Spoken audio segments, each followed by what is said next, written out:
समस्याएं हुई, उन सबको ध्यान में रखते हुए हम लोगों ने कुछ सुधार और कुछ परिवर्तन किए हैं। इसमें पहला सुधार तो ये हुआ कि जो परीक्षा 2 दिन हो रही थी पहले, उस परीक्षा को हम लोगों ने एक ही दिन कर दिया ताकि लोगों को अनावश्यक एक दिन नाइट हॉल्ट यहाँ न करना पड़े। काफ़ी लोगों को पिछले बार कठिनाई हुई थी इसके कारण से, तो एक ही दिन की परीक्षा हम लोगों ने बना दिया है। इसीलिए हम लोगों ने वो जो क्वालिफाइंग वाला जो क्वेश्चन है वो घटा करके उसको हम लोगों 30 कर दिया है और 30 इसी में जोड़ दिया है। मतलब अब टोटल क्वेश्चंस हो जाएंगे 150, जिसमें से 30 रहेंगे क्वालिफाइंग नेचर के और भाग 1 होगा, भाग 2 होगा वो फिर से 40 और 80 का जैसे पिछले बार था। और इसके इस परिवर्तन से एक और हम लोगों ने परिवर्तन किया है कि 2.5 घंटे की परीक्षा होगी, लेकिन जो टाई ब्रेकर जो इस बार हम लोगों ने देखा कि टाई ब्रेकर में हमें कोई प्राप्तांक जब एक समान हो जाते हैं तो टाई ब्रेकर हम लोगों ने डेट ऑफ बर्थ हमारा था और उसके बाद अल्फाबेटिकल ऑर्डर में नाम था। तो इस बार हम लोगों ने इसमें थोड़ा सा परिवर्तन किया है और टाई ब्रेकर इस तरह से रहेगा कि चूंकि भाषा वाला तो 30 नंबर वैसे भी क्वालिफाइंग नेचर का मेधा में नहीं जुट रहा है, इसलिए टोटल फुल मार्क्स तो 120 नंबर ही होंगे जो भाग 2 और भाग 3 को जोड़ करके होगा। उसके बाद जब इसमें जब टाई हो जाएगा तो फिर हम मेन पेपर का जो प्राप्तांक होगा भाग 3 का जो होगा उसका जिसका ज़्यादा होगा उससे हम वो टाई ब्रेकर बनाएंगे और अगर वो भी अगर बराबर हो गया तो फिर दूसरा टाई ब्रेकर फिर बनेगा जो भाषा जो क्वालिफाइंग नेचर का है उसमें जिसको ज़्यादा नंबर आएगा वो सेकेंड टाई ब्रेकर पॉइंट बनेगा और उसके बाद फिर तब डेट ऑफ बर्थ और तब फिर अल्फाबेटिकल ऑर्डर में नाम। तो इससे क्या होगा कि मेधा को हम लोग ज़्यादा मतलब तरजीह दे रहे हैं, ज़्यादा प्रायोरिटी दे रहे हैं। इसके अलावा जो क्वालिफाइंग का जो 30% जैसे उसका पास मार्क्स रहेगा वो यथावत रहेगा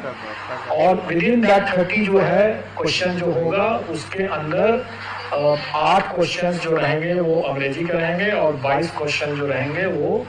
हिंदी के रहेंगे। उसी 30 क्वेश्चन में 8 क्वेश्चन जो रहेंगे वो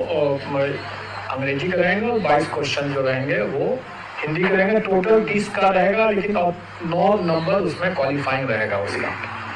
उसके अलावा जो जीएस का और जो मेन पेपर का जो 40 और 80 क्वेश्चन रहेंगे 120 वो पूर्वत मतलब पिछले बार की तरह ही टोटल पर जो जीएडी का जो मापदंड है क्वालिफाइंग कट ऑफ का वो वही रहेगा। सिलेबस का जो लॉजिक है वो वही लॉजिक इस बार भी रहेगा, मतलब कि जो एनसीईआरटी का जो पाठ्यक्रम है जो बच्चों को जो पढ़ाया जाता है वही पैटर्न रहेगा, वही, लेकिन स्टैंडर्ड ऑफ कोर्स उससे ज़्यादा रहेगा। स्टैंडर्ड वही रहेगा जो उनकी एलिजिबिलिटी में जो उनका रिक्वायरमेंट है, जैसे ग्रेजुएशन है तो ग्रेजुएशन लेवल चला जाएगा, पोस्ट ग्रेजुएशन तो पोस्ट ग्रेजुएशन लेवल चला जाएगा। इस बार जो हम लोग नया जो एक हो रहा है वो मिडिल स्कूल का हो रहा है, तो वो एक नया एडिशन है। इसके अलावा जो टोटल जो वैकेंसी हो रही है उसमें संभव है कि जो टीआरई 1 के जो अवशेष रिक्तियाँ हैं उन रिक्तियों को इसमें जोड़ा जाएगा। लेकिन इसको थोड़ा सा ये कंफ्यूज ना करें कि टीआरई 1 के जो अवशेष रिक्तियाँ वही हैं जिसमें कि नियुक्ति संभव ही नहीं है, लेकिन जो डॉक्यूमेंट वेरिफिकेशन के दौरान जो रिक्ति उत्पन्न होगी, जो ड्रॉप आउट्स होंगे या डॉक्यूमेंट वेरिफिकेशन में जो असफल होंगे उससे जो उत्पन्न होगी जो रिक्ति, उस रिक्ति को पहले हम सप्लीमेंट्री रिजल्ट से ही पूरा करेंगे और अगर नहीं कैंडिडेट मिलेगा तभी वो रिक्ति जो है वो राउंड 2 में जाएगा, मतलब टीआरई 2 में तभी जाएगा। तो दोनों तरह की रिक्ति है, लेकिन उसके बावजूद भी आप लोगों ने देखा ही होगा कि चूंकि एसटीईटी की परीक्षा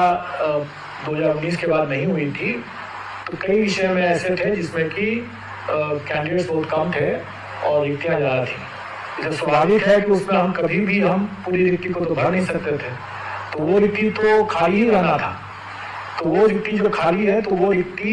टीआरई 2 में आ जाने की संभावना है और उसमें जैसे ही शिक्षा विभाग हमें बताएगा वैसे ही हम लोग इसको भी जोड़ देंगे। तो हमारे विज्ञापन में भी ये रहता ही है शर्त कि घट बढ़ सकता है, उसी हिसाब से रहेगा। इसमें पिछले बार